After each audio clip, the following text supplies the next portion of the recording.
July 15th, 1983, Boulder, Colorado.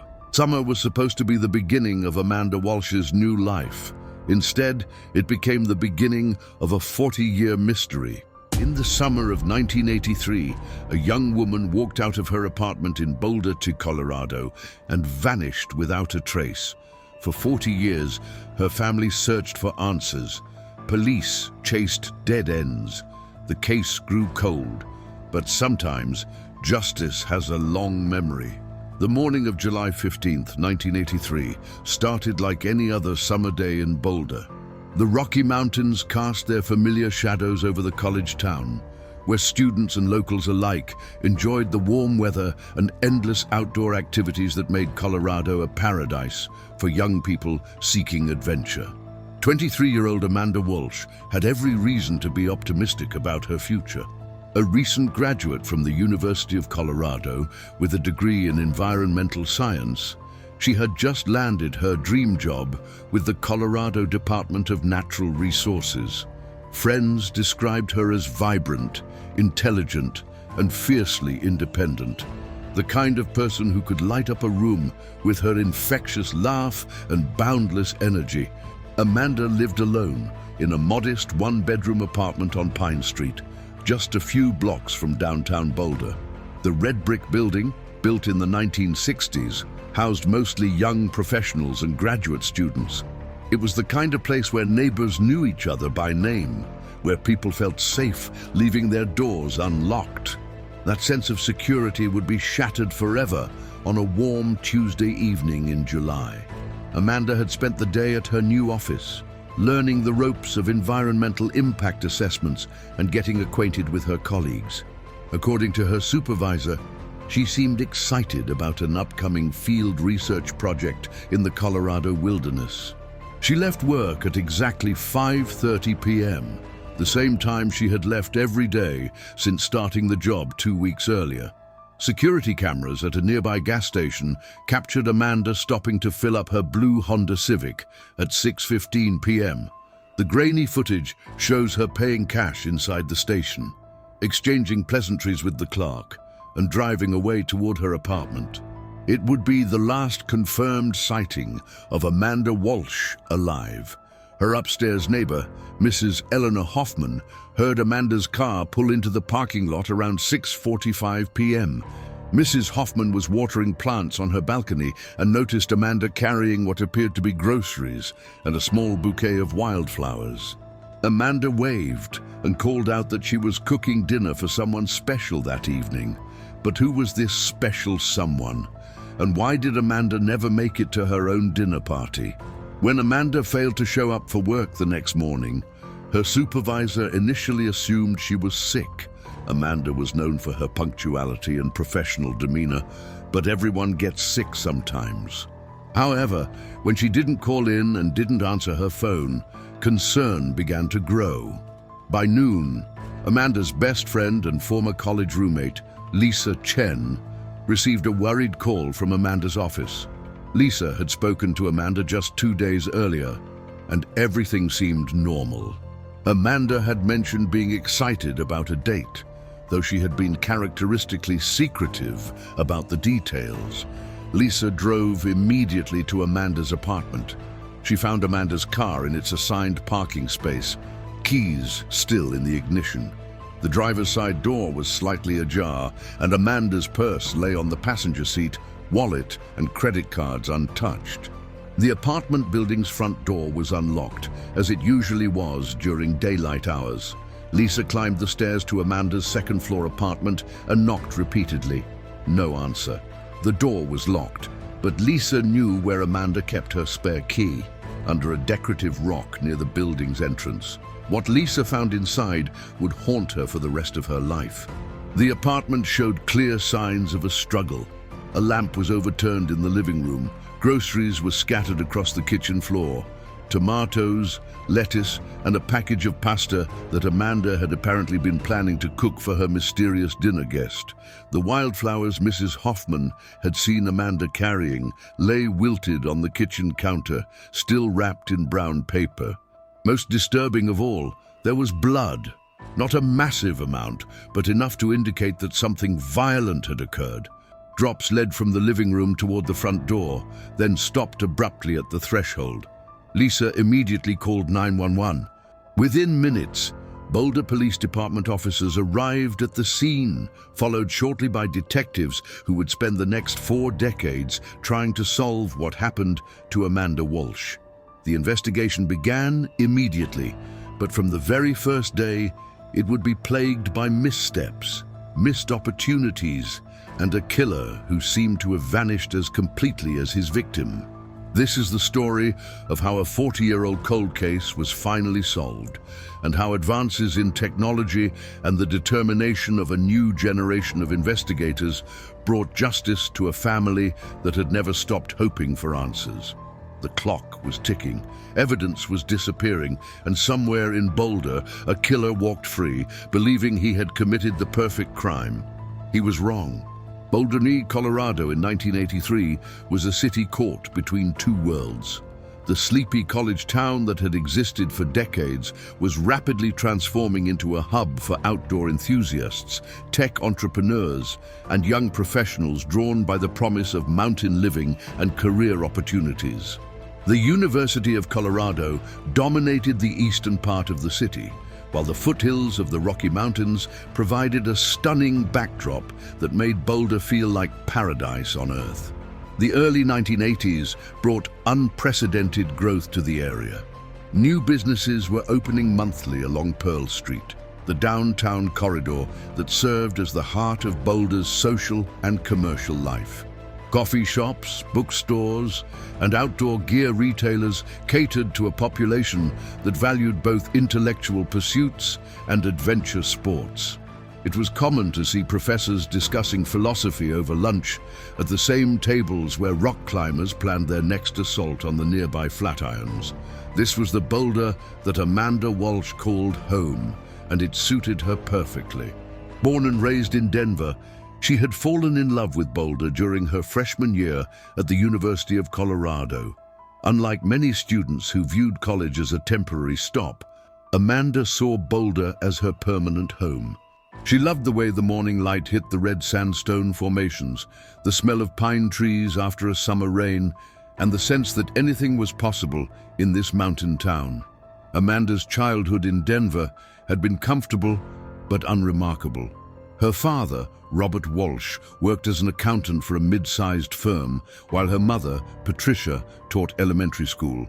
They had raised Amanda and her younger brother Michael to value education, hard work, and independence. Amanda excelled in school, particularly in science and mathematics, but she also possessed an artistic streak that manifested in her love of photography and nature journaling. During her college years, Amanda developed a passion for environmental conservation that would shape her career path. She spent summers working as a park ranger in Rocky Mountain National Park, where she learned to identify native plant species and gained first-hand experience with wildlife management. Her professors remembered her as a dedicated student who asked thoughtful questions and wasn't afraid to challenge conventional thinking about land use and conservation policies. Amanda's social circle was tight-knit but diverse. She maintained friendships with fellow environmental science majors, but she also connected with art students, philosophy majors, and even some of the more serious athletes who trained in Boulder's high-altitude environment. Her friend Lisa Chen often remarked that Amanda had the rare ability to find common ground with almost anyone, whether they were discussing the latest research on acid rain or debating the merits of different hiking trails. Romantically, Amanda had been cautious throughout college. She had dated occasionally, but never seriously, preferring to focus on her studies and career preparation. Her friends knew she was selective about romantic partners, looking for someone who shared her values and intellectual curiosity, rather than settling for casual relationships that many of her peers seemed to prefer. The job with the Colorado Department of Natural Resources represented everything Amanda had worked toward. The position involved conducting environmental impact assessments for proposed development projects throughout the state. It would require travel to remote locations, scientific analysis, and the opportunity to directly influence policy decisions that could protect Colorado's natural resources for future generations. Amanda's apartment on Pine Street reflected her personality and interests.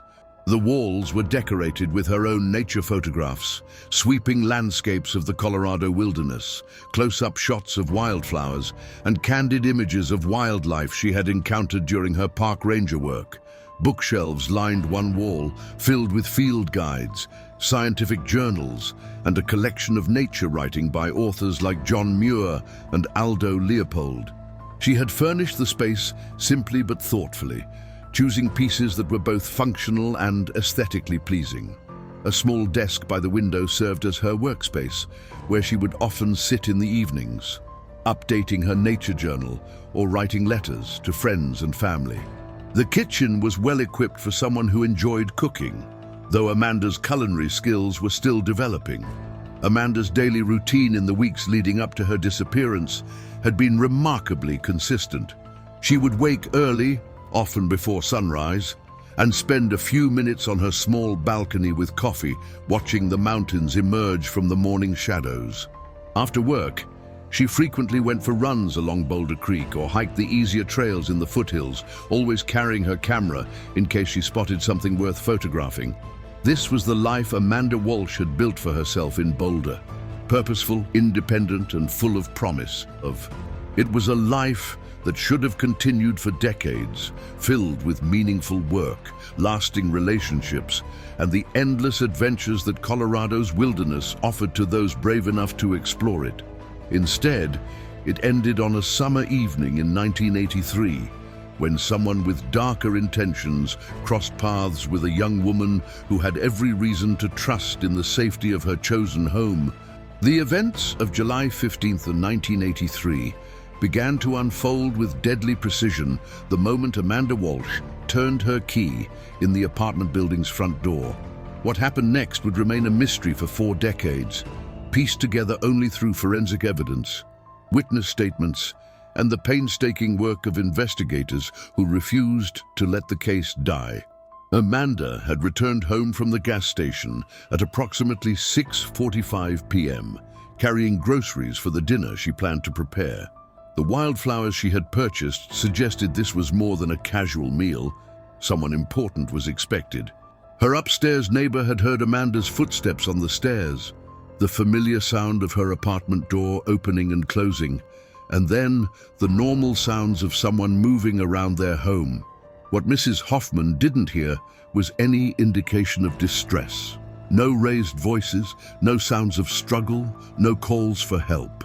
This silence would later prove crucial to understanding how the crime unfolded. Whoever entered Amanda's apartment that evening was either someone she knew and trusted, or someone skilled enough to gain entry without raising alarm. The crime scene told a story of sudden violence erupting in what should have been a safe space. The overturned lamp in the living room suggested the initial confrontation occurred there, possibly as Amanda was setting down her groceries or preparing for her guests' arrival. The positioning of the furniture indicated she had been near the couch when the attack began. Blood spatter analysis would later reveal that Amanda had been struck at least twice in the living room. The pattern suggested she had fallen, then attempted to get up and move toward the door. More blood drops created a trail that investigators followed from the living room, through the small hallway, and toward the apartment's entrance. The trail ended abruptly at the threshold, indicating Amanda had been carried or dragged from that point. The groceries scattered across the kitchen floor painted a picture of interrupted normalcy. The pasta, fresh vegetables, and bottle of wine Amanda had purchased suggested she was planning an intimate dinner. A receipt found among the scattered items showed she had also bought candles and fresh bread from a bakery earlier that day. These details would haunt investigators for years. Who was Amanda expecting, and did that person become her killer? The apartment's layout worked against Amanda during the attack. With only one entrance and exit, she had no escape route once the violence began. The building's construction, with thick walls and floors, meant that sounds from individual apartments rarely carried to neighboring units. Mrs. Hoffman's failure to hear anything unusual wasn't surprising given the building's design. Forensic investigators found no signs of forced entry. The front door showed no damage, and the lock mechanism was intact. This meant Amanda had either opened the door for her attacker or the person had a key. The spare key she kept under the decorative rock remained in its hiding place, ruling out that method of entry. Window screens were undisturbed, and the second-floor location made entry through windows unlikely. The blood evidence suggested Amanda had fought for her life. Defensive wounds on her hands, discovered years later through advanced forensic techniques, indicated she had tried to protect herself from a weapon. The weapon itself was never found, despite extensive searches of the apartment building, surrounding area, and nearby dumpsters. Most chilling was what investigators didn't find at the scene. Amanda's body was never discovered in the apartment or anywhere in the immediate vicinity. This meant her attacker had successfully removed her from the building, either while she was still alive or shortly after the assault. The logistics of this removal would puzzle investigators for decades. The killer had also been careful about evidence. No fingerprints were found that didn't belong to Amanda or her known associates. No DNA evidence was recoverable using 1983 technology. No witnesses saw anyone entering or leaving the building with Amanda or anything that could have concealed her body. The crime appeared to be the work of someone who understood how to avoid detection, someone who had planned carefully or possessed enough criminal sophistication to cover their tracks effectively.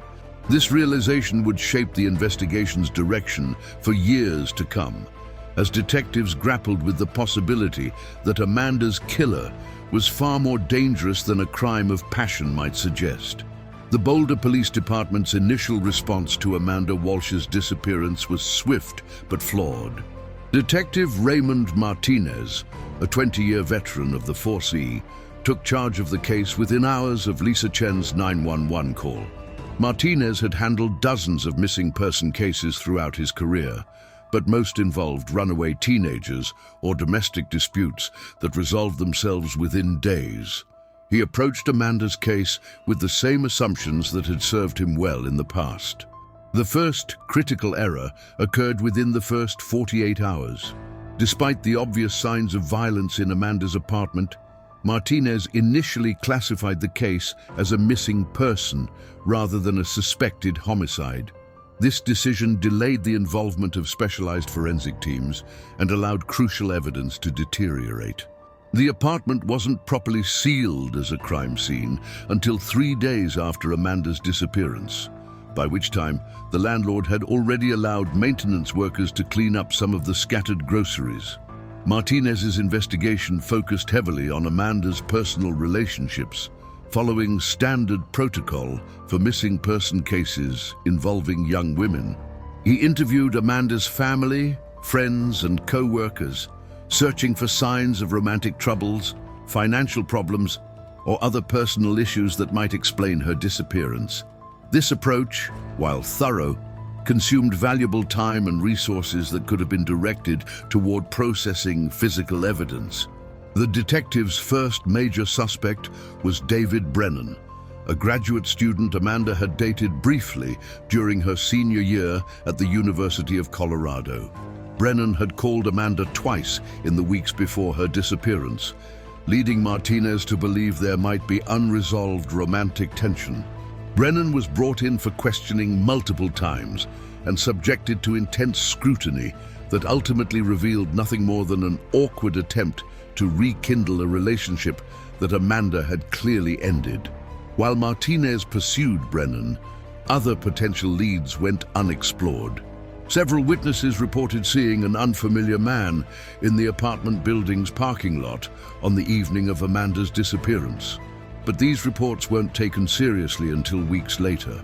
By then, the witnesses' memories had faded, and their descriptions of the mysterious man varied significantly. The investigation's second major misstep involved the handling of physical evidence. The blood samples collected from Amanda's apartment were tested using 1983 technology, which could determine blood type but little else.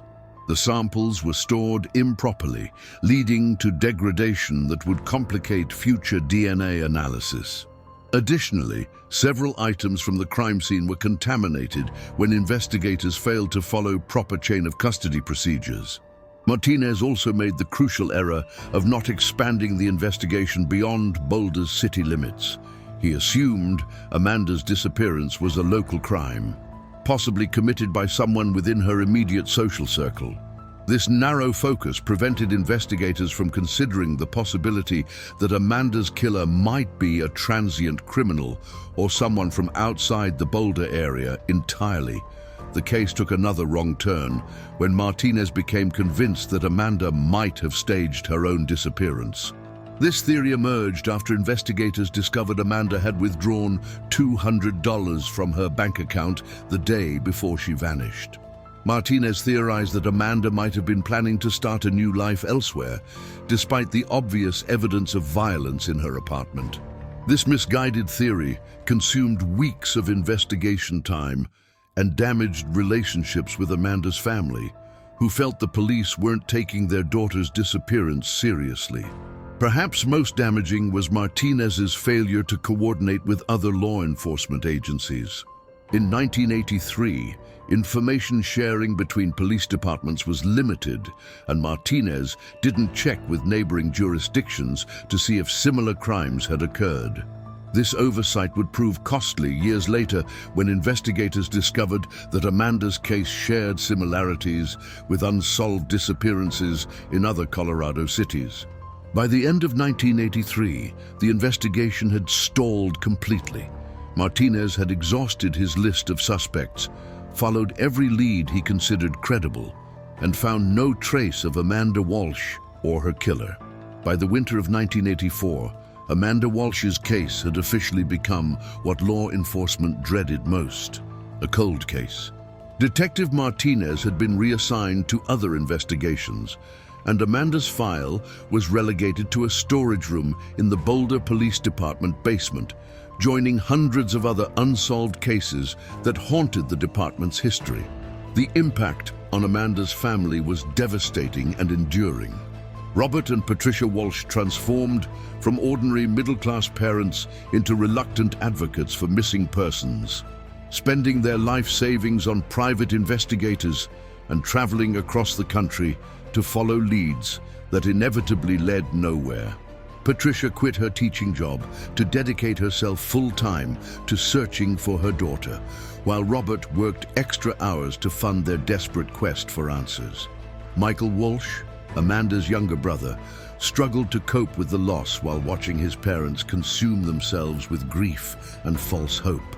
He was only 19 when Amanda disappeared, a college sophomore who found himself unable to concentrate on his studies or maintain normal relationships. The family dynamic shifted permanently, with every conversation eventually returning to Amanda, every holiday marked by her absence, and every phone call potentially bringing news they both craved and feared. The Boulder community, initially galvanized by Amanda's disappearance, gradually moved on as months turned to years without resolution. The missing person flyers that had once covered every bulletin board and storefront window faded and were replaced by newer concerns. The University of Colorado implemented new safety protocols for students, but the heightened awareness lasted only until the next semester brought fresh faces who had never heard Amanda's name. Local media coverage dwindled after the first anniversary of Amanda's disappearance. What had once been front-page news became an annual remembrance story, then eventually disappeared entirely from public consciousness. The Boulder Daily Camera ran its last substantial article about Amanda's case in 1987, marking 4 years since her disappearance, with a brief recap that generated no new leads. The apartment building on Pine Street became a source of morbid curiosity for some Boulder residents, but most simply forgot the tragedy that had occurred there. new tenants moved into Amanda's former apartment, unaware of its history until longtime neighbors occasionally mentioned the young woman who had vanished without a trace. The building's management eventually stopped disclosing the apartment's past to prospective renters, treating it as ancient history. Law enforcement agencies across Colorado began to recognize patterns in unsolved cases that might have connected to Amanda's disappearance, but the lack of centralized databases and communication systems meant these potential links remained unexplored. 3 similar cases occurred in Denver, Colorado Springs, and Fort Collins between 1984 and 1987, but investigators in each jurisdiction worked in isolation, unaware that they might be hunting the same predator. Amanda's friends from college scattered across the country, pursuing careers and building families while carrying the weight of their friend's unsolved disappearance. Lisa Chen moved to California but continued to call the Boulder Police Department annually on the anniversary of Amanda's disappearance, asking if there had been any developments. The answer was always the same: no new information, no active investigation, no hope for resolution. The case files gathered dust while evidence storage protocols changed multiple times over the decades. Some physical evidence was lost during departmental moves, while other items were stored under conditions that compromised their forensic value. The blood samples that might have contained crucial DNA evidence degraded in storage facilities that weren't designed for long-term preservation of biological materials. By the 1990s, Amanda Walsh had become a statistic, one of thousands of Americans who disappear each year without explanation. Her case was referenced occasionally in academic studies about missing persons investigations, but it generated no new leads or investigative activity. The Boulder Police Department had moved on to more recent cases with better prospects for resolution. For 20 years, Amanda's killer walked free, believing he had committed the perfect crime in a simpler time before DNA analysis and digital surveillance made it nearly impossible to disappear without a trace. The resurrection of Amanda Walsh's case began in 2019 with a phone call that would change everything. Detective Maria Santos, a specialist in cold cases for the Boulder Police Department, received a call from the Colorado Bureau of Investigation about a DNA match that had surfaced in the Combined DNA Index System, known as CODIS. After 36 years of silence, Amanda's case was about to explode back into the spotlight. The breakthrough came from an unlikely source. In 2018, genealogical DNA testing had become a popular consumer product, with millions of Americans submitting saliva samples to learn about their ancestry. Law enforcement agencies had begun using these databases to solve cold cases through genetic genealogy, a technique that had already cracked several high-profile murders across the country. Detective Santos had been working with the CBI to retest evidence from dozens of cold cases using modern DNA extraction techniques. The blood samples from Amanda's apartment, despite their age and poor storage conditions, yielded a partial DNA profile that was uploaded to CODIS in early 2019. For months, there were no matches. Then in November 2019, the system flagged a potential familial match. The match led investigators to a family tree that included 67-year-old Kenneth Morrison, a retired construction worker living in Phoenix, East Arizona. Morrison had never been arrested for a violent crime, but his DNA was in the system due to a 2017 DUI conviction in Arizona. The familial match suggested that either Morrison or a close male relative could be Amanda's killer. Santos immediately began building a case around Morrison. Born in 1956 in Denver, Morrison had lived in Colorado during the 1980s, working various construction jobs throughout the Front Range. Employment records showed he had worked on several projects in Boulder during 1983, including renovations at an office building just 6 blocks from Amanda's apartment. The investigation revealed that Morrison had a history of violence against women that had never resulted in serious charges. 3 women had filed restraining orders against him between 1979 and 1985, alleging stalking and threatening behavior. 2 of these cases involved women who lived alone in apartment buildings, matching the pattern of Amanda's living situation. Morrison's work schedule in July 1983 placed him in Boulder during the week of Amanda's disappearance. Construction company records showed he had been assigned to a project that required him to work evening shifts, which would have put him in the area around the time Amanda returned home from the gas station. His supervisor from that job, now retired, remembered Morrison as a competent worker who kept to himself but occasionally made inappropriate comments about women. The genetic genealogy investigation expanded to include Morrison's extended family. Investigators discovered that Morrison's younger brother had died in a car accident in 1987, but not before fathering 2 children. DNA samples from these relatives confirmed that the blood found in Amanda's apartment belonged to someone in Morrison's immediate family line, and Morrison was the only living male who fit the profile. Surveillance of Morrison began in early 2020, just as the COVID-19 pandemic was shutting down much of the country. Investigators watched his Phoenix home for weeks, documenting his daily routines and waiting for an opportunity to obtain a direct DNA sample.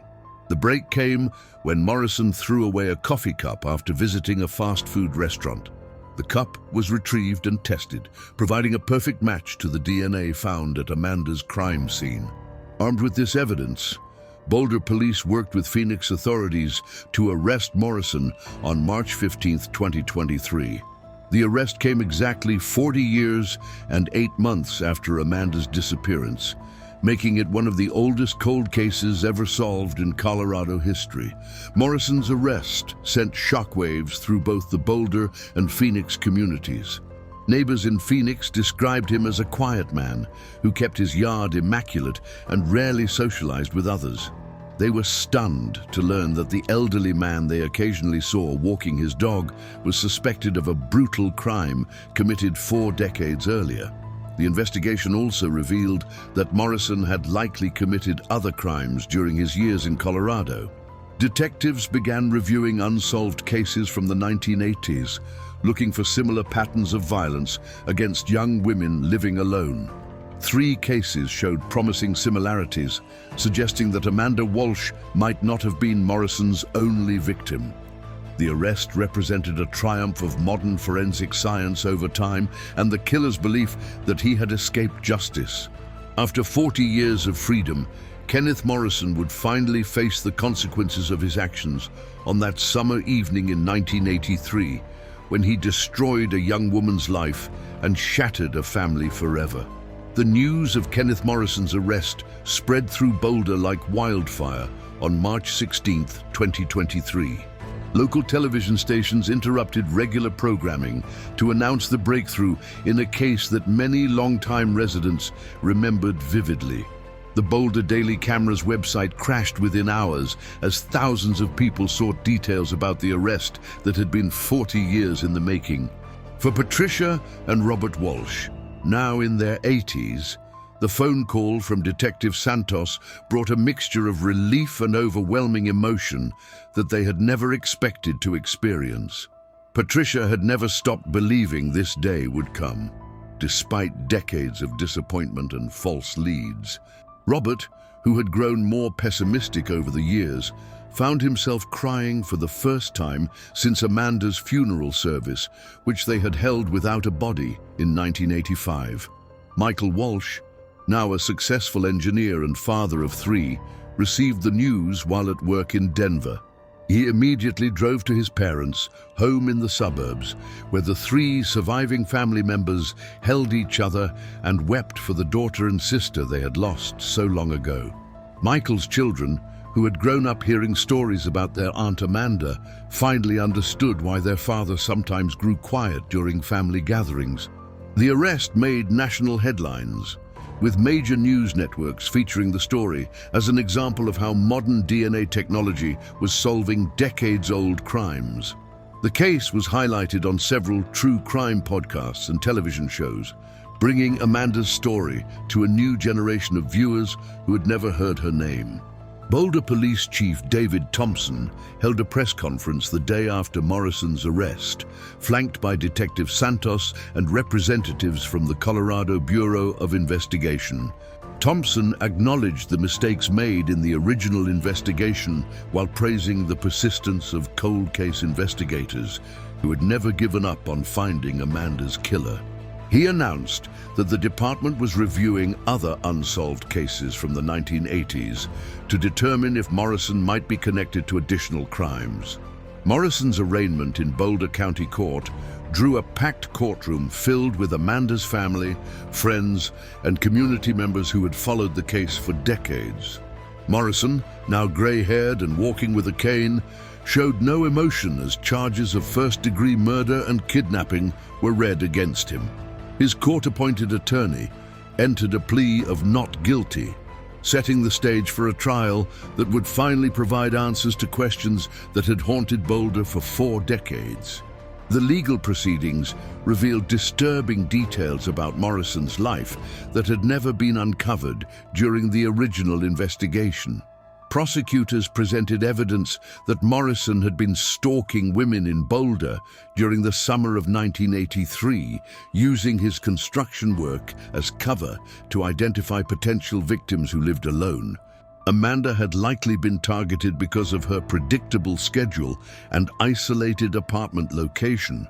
Lisa Chen, Amanda's college roommate, flew to Colorado from California to attend the trial. Now a successful environmental lawyer with children of her own, she had never forgotten her friend's infectious laugh and boundless optimism. Seeing Morrison in court provided a sense of closure she had never expected to experience, though it also brought back painful memories of finding Amanda's apartment in chaos 40 years earlier. The trial lasted 3 weeks, with prosecutors presenting DNA evidence, witness testimony, and circumstantial evidence that painted a clear picture of Morrison's guilt. The defense argued that the DNA evidence was contaminated and that Morrison was being prosecuted for crimes committed by someone else, but the jury deliberated for only 6 hours before returning a guilty verdict on all charges. Morrison was sentenced to life in prison without the possibility of parole, ensuring that he would spend his remaining years behind bars. At 71 years old, he would likely die in prison, finally paying the price for a crime that had gone unpunished for far too long. The resolution of Amanda Walsh's case provided a measure of peace to her family and the Boulder community, but it also served as a reminder of how many other families continue to wait for answers about their missing loved ones. Detective Santos announced that the success in Amanda's case had led to renewed efforts to solve other cold cases using genetic genealogy and modern forensic techniques. Amanda Walsh's story became a symbol of persistence, technological advancement, and the unwavering determination of those who refused to let killers escape justice. Though she never lived to see her dreams fulfilled, her legacy lives on in the cold case investigations that continue to bring closure to families who thought they would never find answers. Justice delayed is not always justice denied.